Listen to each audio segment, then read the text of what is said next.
Okay, hello. Good afternoon, everyone. And as we say in New Zealand, kia ora, kia ora. That's how we greet people in New Zealand. And hopefully one day you get to visit the beautiful country of New Zealand. So as I've said, thank you and welcome. Thank you for joining us today. We're really happy to have you here. And hopefully you can get a lot from the story that we're going to be sharing. Alrighty, so automation first mindset. Those are like big words, I would say, especially for those who are looking to automate.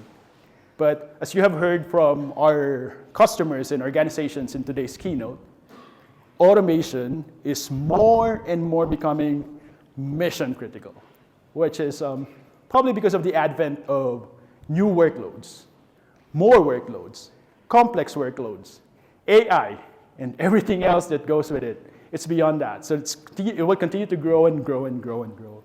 So today we have New Zealand's largest bank who will share about their automation journey on how their networks automation team transitioned into that automation first mindset and all the goodness and I would say the not so good as well, because I think there are really good things that you will get out of the challenges that they have faced.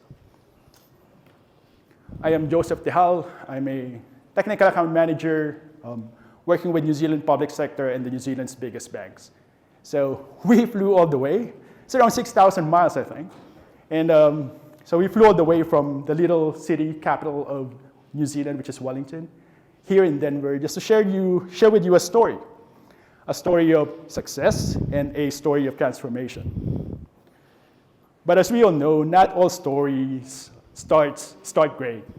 But the good thing is that with technologies such as automation and Ansible, it's very interesting to see how it can inspire people, not just by the numbers, but even the culture, the way we think, the mindset that we have.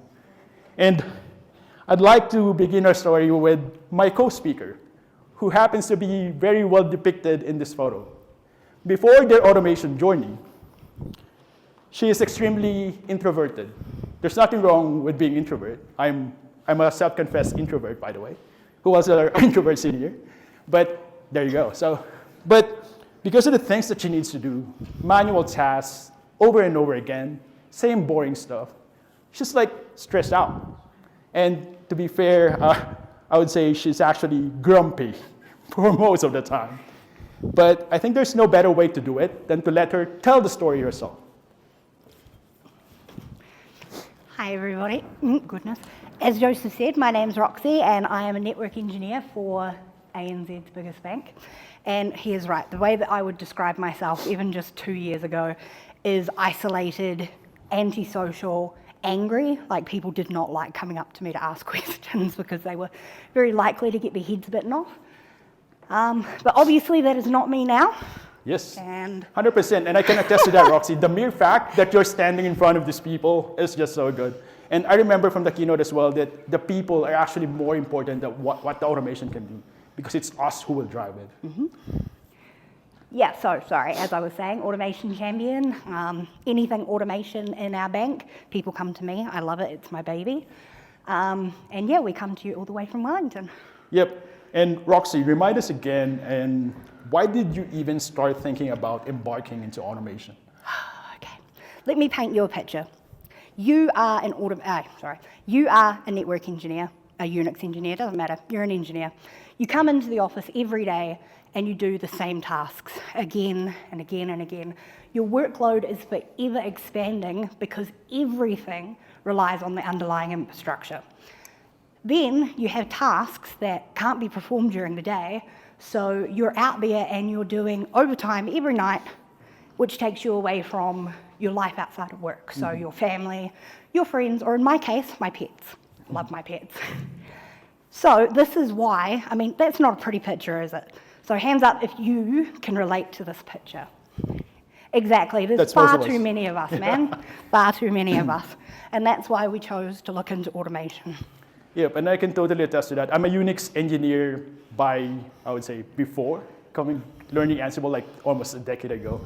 And you get that on-call phone on a weekend, in the middle of the night, you get called because of all these things, the incidents. And without automation, all those things are like bothering you, like getting the life out of you. So, but then, again, Roxy, there's a lot of automation tools out there, especially in the network side of things. I think it would be good to understand what's your decision points, or what are the things that make you consider using Ansible? So, Joseph, there were a few things that we took into account when we chose Ansible over other things. So there are a lot of automation tools out there, but most of them are geared towards Unix servers or Windows servers. Networks is always tacked on as an afterthought. Yeah. Whereas with Ansible, we have network-specific automation that is ready to go. We don't have to do anything to make it work. It is, vendor agnostic, which means that we have one tool that does our entire network fleet rather than having a tool for Cisco and a tool for this and a tool for that. And lastly, and the biggest bonus, was that we get our enterprise level support through Red Hat, which is something that we have for all of our other platforms, so that was a big bonus for us. Yeah, and again, it's good to see that coming up from a network background, I'm a Unix infrastructure background, all those plug and play collections, they are certified and supported as well. So whatever Roxy is able to do in the network side, that's because that's her, I would say, space. For infrastructure engineers, for database engineers, you have your own certified collections that will allow you to almost plug and play automation with whatever you're trying to achieve. And it's not just that. So the fact that it can be used by so many different parts of the bank means Correct. that when our Linux team is having issues, they come to me. I'm a networks engineer. I know very little about Unix, and yet I can help them solve their problems because it's just such a universal platform. And again, it's not just on-premise, but also anywhere in the cloud almost. All right, Roxy, that's all good. You made a decision point, but the main problem with those organizations who want to do automation is how to even start. So how did you get started, and what helped you jumpstart and kickstart your automation journey? So my automation journey started in the Red Hat Open Innovation. Sorry. Open Innovation Lab. So we were essentially told that we were going to be put in this room with these people that we did not know for 6 weeks. And we were told that we would go through 2 phases. So we would go through storming and we would go through forming. Now I was the oncoming storm. The storm. I did not want to be there. I did not want to work with these people from Red Hat that I did not know. This was really my first ever interaction with Red Hat. Yeah. And yeah, it just wasn't pleasant for the first couple of weeks. But after that, I sort of started coming around. They did this thing called peer coding. Yep. And to me, when they said that, all I heard was somebody's going to be looking over my shoulder while I'm working. And I did not like that. But I have a video for you to watch from our 3rd week in the open innovation space that will show you the turnaround that happened. I'm gonna have myself a real good time. I feel alive. And the world, I'm turning inside out, yeah. I'm floating around in ecstasy, so don't stop me now. Don't stop me, 'cause I'm having a good time, having a good time. A shooting star leaping through the sky like a tiger, defying the laws of gravity.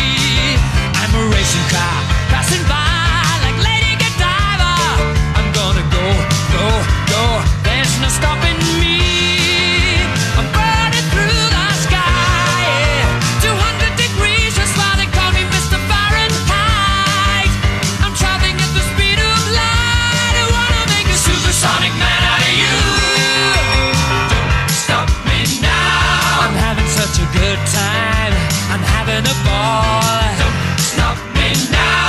If you wanna have a good time, just give me a call. Don't stop me now. I'm having a good time. Don't stop me now. Yes, I'm having a good time. I don't wanna stop at all. Yeah. I'm a rocket ship on my way to Mars on a collision course. I am a satellite.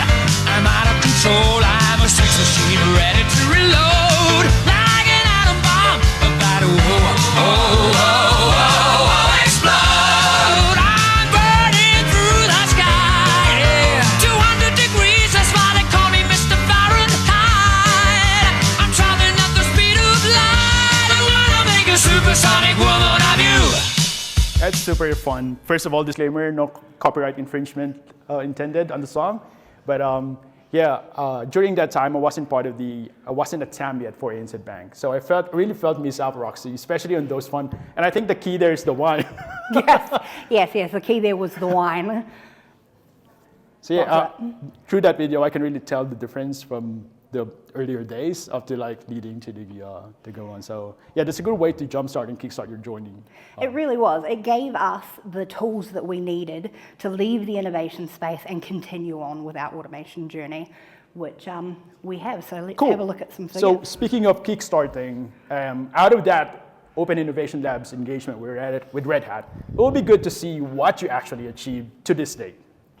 Awesome. Let's take a look at some numbers. So as you can see here, these are actually some pretty big numbers when you think about, we're from a very small country. Anyway, so the use case that we worked on in the open innovation space was the one down here, Infoblox. So that's our self-service DNS provisioning. And over the past year, we have saved approximately 790 hours of engineering time just with that one workflow. You can see with our compliance, we're sitting at 800. And with our firewall, we're sitting at more than 1,000. We also have additional thousands of hours more on use cases, such as monitoring, asset management, stuff like that. Yeah, there's a lot going on in the automation space. But one thing that I want to highlight, Roxy, is for the security compliance. That 800 hours is just when you consider it being run on a monthly basis. But because it's fully automated, it runs daily. So manually, they do that every month with one person sitting and doing all the manual stuff. So now, literally, you can get your security compliance check every day. So if you multiply that by 360 days, then that's a lot. And that just means that your security stance is better because every day you get a report, not really a report, but even a dashboard on telling you what's wrong. So yeah. Alrighty, Roxy. When we talk about automation first mindset, we are thinking about not just doing it on the first time, but it's also a matter of like, how do we continue to accelerate from what we have started? So how do you do that at the bank? So we have a couple of things. So the first thing is that we have other people from all over the bank who come to us with ideas. We make sure that we are approachable and that anybody can come to us. It doesn't matter what the idea is. We'll listen, we'll go through it with them, and we'll find out if it's a good candidate for automation. And the way that we do that is a tool that came out of the Red Hat Innovations Lab, and it's called metrics-based process mapping.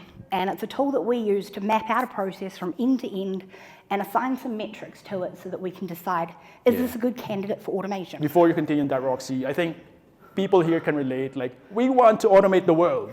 Everything we want to automate. So it's a good way to identify the best candidates that you will get the best bang for your buck when you automate them. So yeah.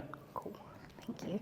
So I thought long and hard about how to really explain to you and drive home what metrics-based process mapping is and why it's such an excellent tool. And I thought, you know what, why tell you when I can show you? So we're gonna work through a process that we have, which is our firewall request fulfillment. So first we'll look at the manual process that an engineer has to go through before they're allowed to do the firewall roles. So we have an end user. The end user raises their request into ServiceNow. The engineer then picks up that request, and then they have to go and put all of that data into our security tool. The security tool then sticks out a rating, and all of that information needs to be copied by the engineer into ServiceNow, and then an approver from security needs to be added. Now, security will review it and most likely approve it, and then the engineer needs to raise a change in ServiceNow, implement the firewall rule, re-update that firewall security tool. The end user then needs to validate, and then finally that request can be closed in ServiceNow. Now that's a really long process. So from that, we now have three main users that we've identified. So we have the end user, the engineer, and our security analyst. So we'll put our little run lanes up here. So let's have a look at the format of this ticket. So this is one step in that process. So up the top, we have a descriptive heading of that step. In the middle, we have the number of people it takes to complete the step. Down in the left-hand corner, we have the percentage of success. And in the right-hand corner, we have the actual time over the potential lead time. So we'll stick that up here, and then we assign the request. So we're looking at about 5 minutes, but it could take up to 24 hours depending on when the user submitted their request. And then we have raising the request in the security tool. So this takes the engineer about 2 hours, but it could take them up to 48 hours to actually get around to doing it. Assessing whether security approval is required, so that doesn't take long. And then we have adding the approver, again, doesn't take very long. And then the security team has to review that request. So that takes 2 users, about 3 hours and up to 7 days is the SLA for that one. Approving the request, so again, 5 minutes, not long. And then the engineer has to raise that change, so about 30 minutes, but 24-hour lead time on changes. And then implementing that change takes a minimum of 2 hours and up to 24 hours. But it's only got a 97% success rate, and that's because we all make mistakes, you know. And then closing that request in the security tool takes about 30 minutes, but only has a 50% success rate because who here hasn't forgotten to do their paperwork a time or two? Nobody wants to update the tickets. Nobody wants to update the tickets. And then they go in and they close the change. So again, this has got a lower success rate because quite often they just don't close their changes in time, so not good. And then we have change verification. So it takes the end user about 60 minutes, but it can take them up to about 3 days to respond. And then lastly, we go in and we close that request. And so there we have mapped our entire process from start to finish. So let's have a look and see what parts of this we can automate. So here we go. So rather than talking about each step that we can automate, let's talk about what we cannot automate. So we can't automate the user raising that request. We will always need a user to tell us what they want. And the other thing we can't automate is the security review. I mean, we could, but we shouldn't.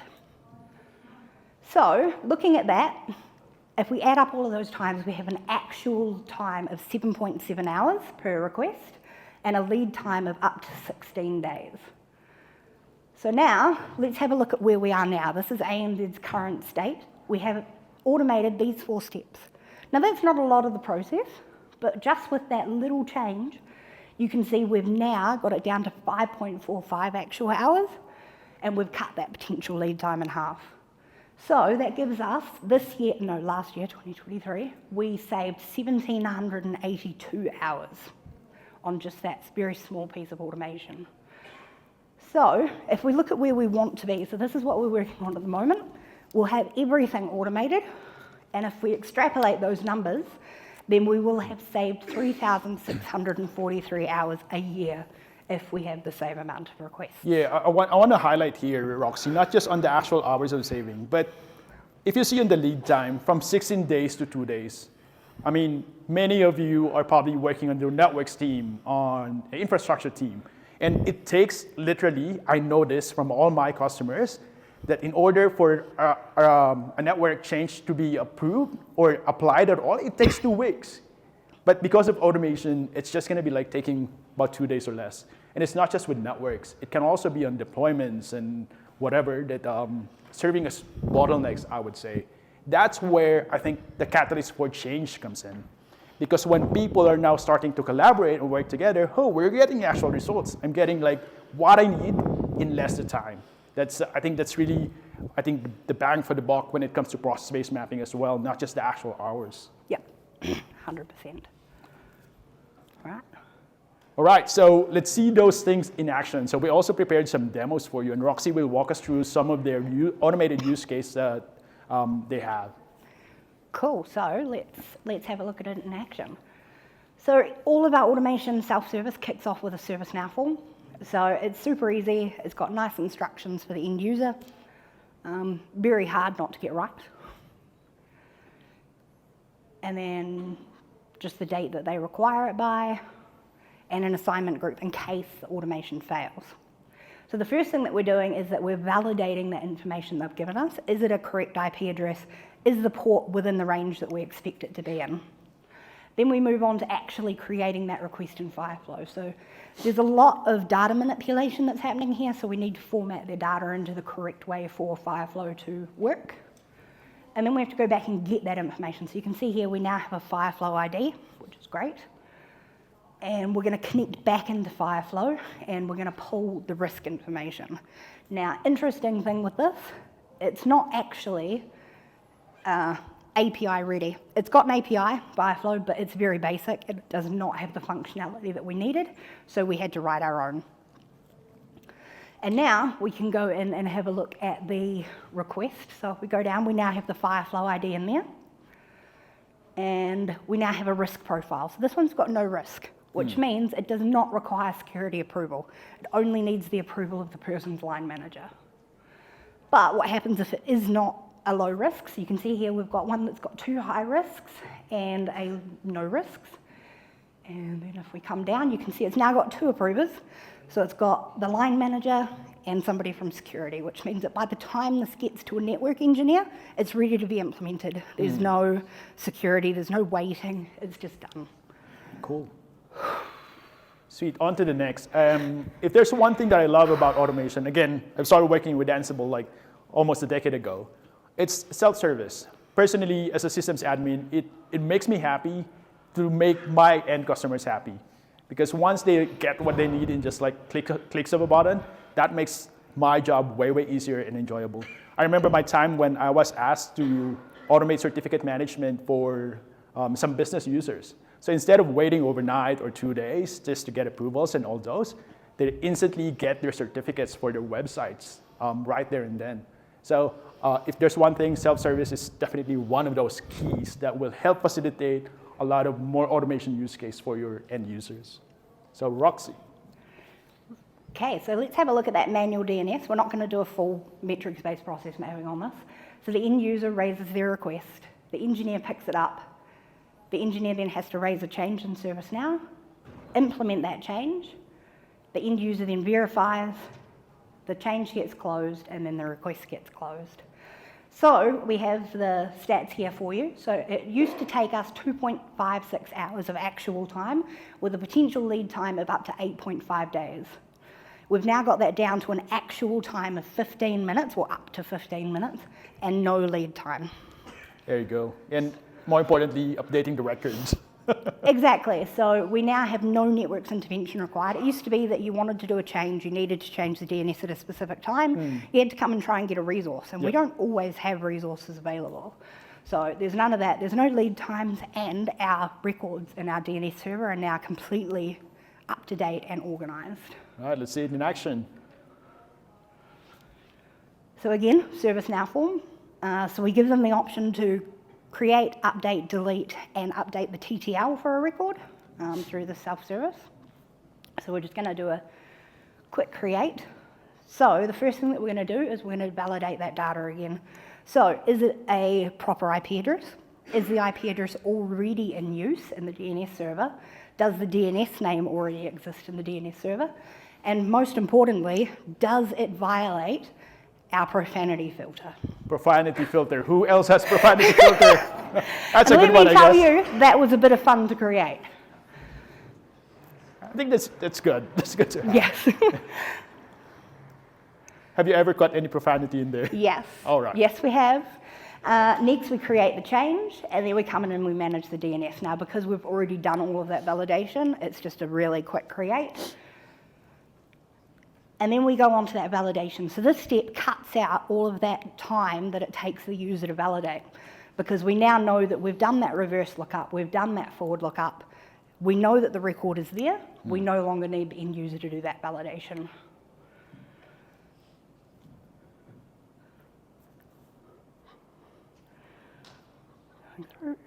Awesome. So then the last steps that we have there is closing the change, closing the request, and we send a trigger to Splunk, and that's just for reporting. You can also see we've got some failure paths. So the first path cancels the request. If it doesn't pass data validation, we don't want to know about it. The rest of them will transfer it to networks for manual processing. And you can see here, we've created our record. So now I'm going to relaunch it, and you're going to see it fails that data validation. So if we go in, it just blatantly says, DNS record already exists. and then it cancels that service request. Yep, I think that's where the error protection comes in. When we put a lot of logic and checks in the things that we do, then that makes it more efficient as well. Yeah. Cool. All right, I think with all the use cases that you have, this is probably your baby, your favorite automation use case. Can you tell us why? So this started out as my lunchtime hobby. So we had finished the open innovation space. We did not yet have our Ansible Tower stood up, back when it was Ansible Tower. And so I was being told I had to work on BAU stuff. I couldn't continue on with my automation until we were ready. So I spent my lunchtimes working on our Cisco configuration compliance. So basically that checks for configuration drift, and just make sure that nobody's changed any of the configuration that shouldn't be changed. So yes, it is my baby, very much so. So this was a manual process, and I should say this is my baby because I was the person doing this manual process. Every month it was me. So security runs a report in their tool. They then have to generate that out to a CSV, raise a ServiceNow request, have an engineer working on it. I pick it up, and then I have to go through because the report that they give me isn't great. It's got what checks failed, but not what line in the check failed or why it failed. Did it fail because it wasn't there? Did it fail because there was an extra line? Who knows? So that's a long process of going through each of the non-compliances to figure that out. Then I have to fix them, and then I have to get security to rerun that report because I don't have access to the security tool. I can't do it myself. And then finally, once it's got no non-compliances, I get to close the request. I would probably get grumpy as well if I had to deal with a CSV file every month. Exactly. Yeah. So we run this one 12 times a year, and it takes me roughly 66 hours each month to fix this report, get rid of any non-compliances. We've now got that down to 15 minutes from start to finish. And instead of running once a month, we run it overnight. So straight away, if somebody's made a change that they shouldn't have, the next morning we know about it and can fix it.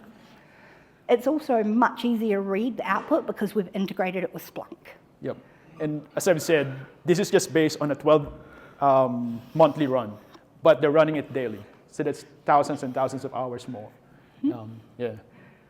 So let's have a quick look. Oh, goodness, sorry, that was totally my bad. There we go. Let's have a look. So we're obviously running it on multiple clusters to keep our network secure. So we have lots running here. Let's have a quick look.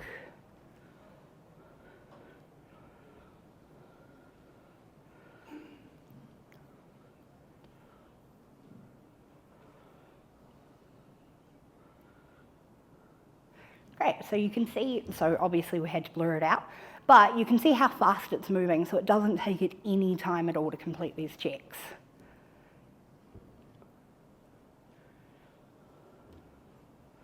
And each check gets sent to Splunk, which is great, and that gives us a dashboard. So we'll just go back. Cool, here we go, we're almost finished. Didn't take long at all, as I told you. And so we've got one there that won't connect. I did that manually. I'll pause it there just for everyone to see. Pause it, thank you. So this is the dashboard that we have for our executives. So for my boss, his boss, his boss. And it just basically gives them a really quick overview of what's going on in our network. So I created some non-compliances so that you can see what it looks like in red. And then the rest of it's in green. And then down the bottom, we can see the number of non-compliances, the number of times that it's run, as well as some metrics around low and high severity. So again, from a CSV file report into a dashboard that you see every day that you can action daily. So yeah. Should I play it? Mm-hmm.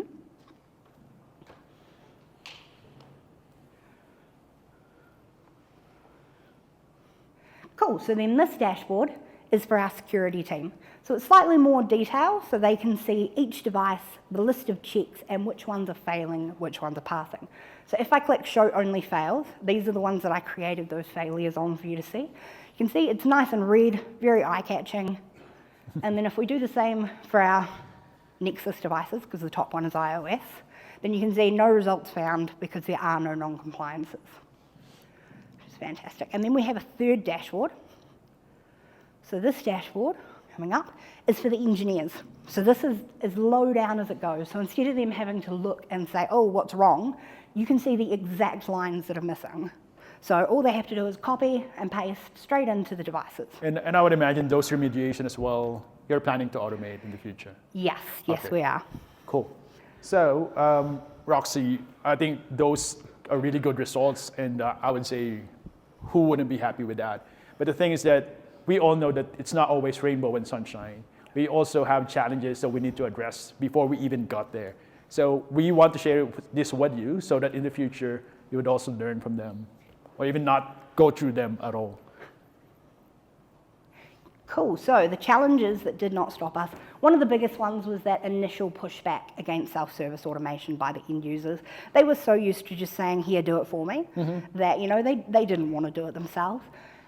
And so the way that we got around that is that we found that we really needed to be there to support them. So we encouraged them to use it. We stopped doing it for them, but we made sure that we were always there to show them what to do, to help them troubleshoot their issues, and just really get behind it. And now it's very, very rare that we have somebody come to us and say, yes, we want you to do this for us. I imagine they would be very happy to get whatever they need without having to deal with a lot of dependencies. Exactly. And then we have integration between different tools. So as I told you, our Fireflow tool was not ready for automation. It's not built for that.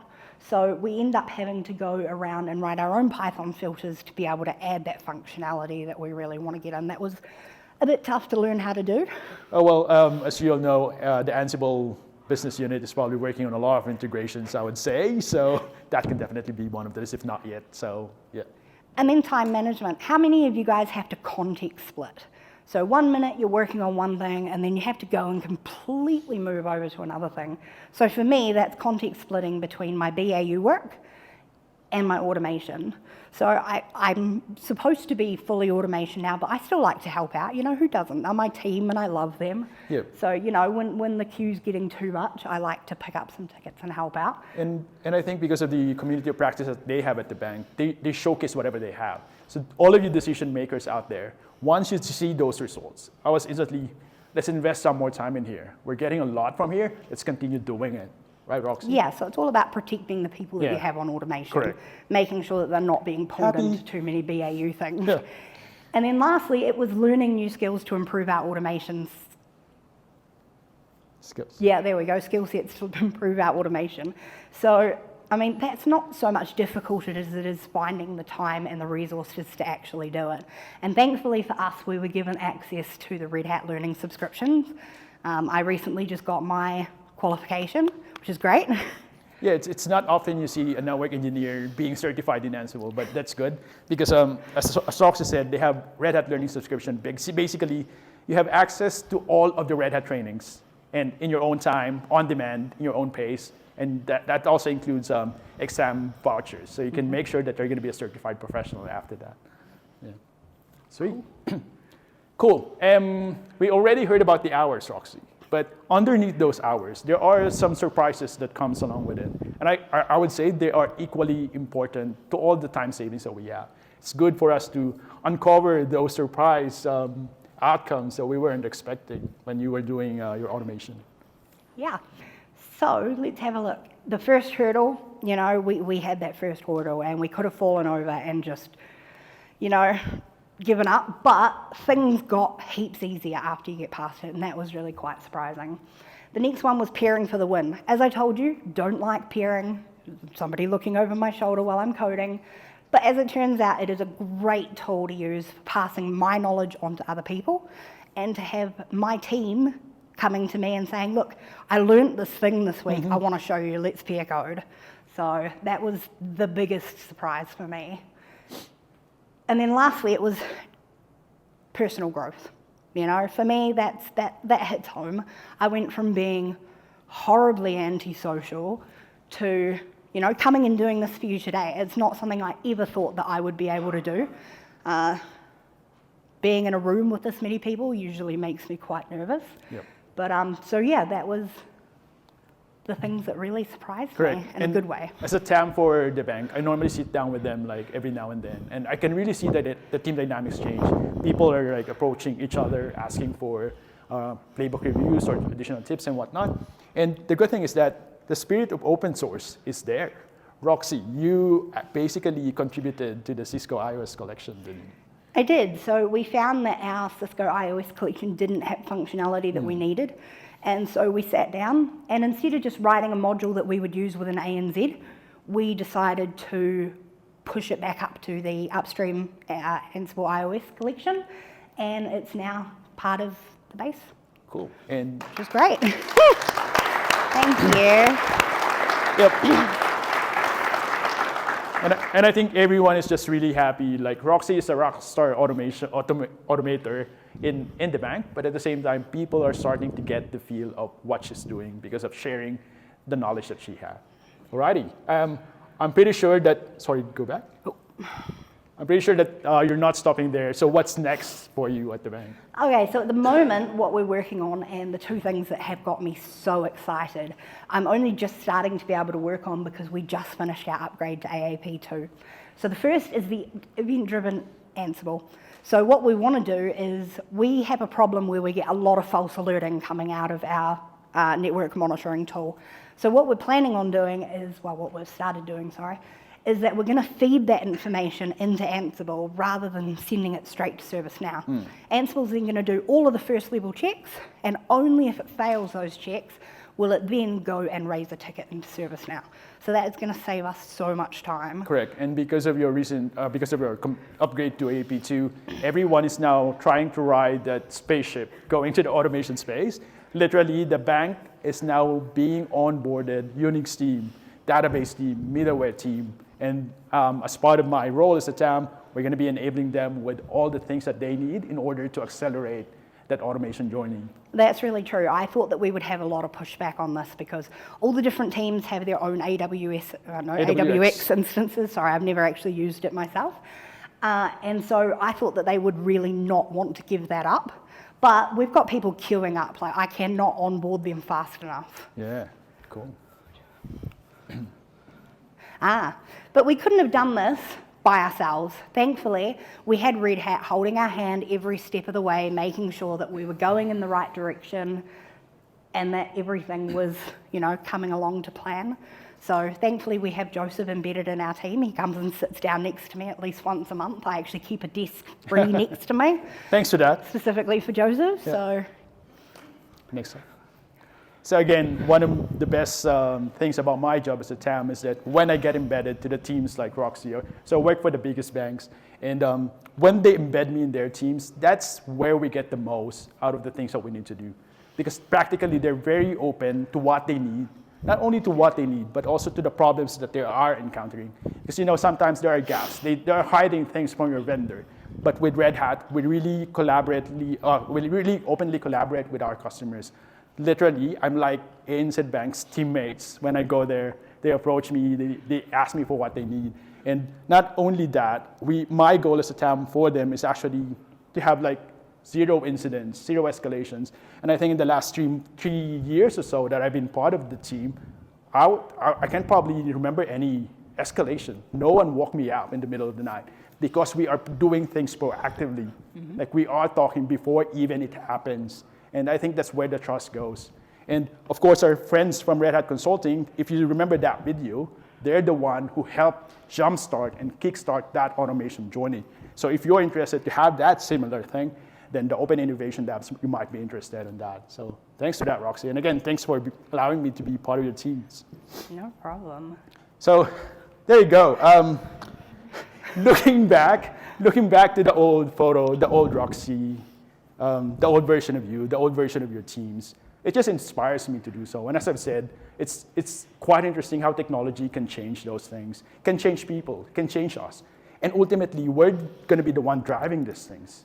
So with that photo, I would like to end on a high note. And again, Roxy, thank you very much for sharing your inspiring story to the rest of the summit. Cool. So if I could leave you with just one thought, it is that cultural change comes via collaboration. And if somebody like me can go from being horribly antisocial to absolutely loving collaborating with other teams in my organization, then you guys can too. Cool. I think we have a few, sorry, go ahead.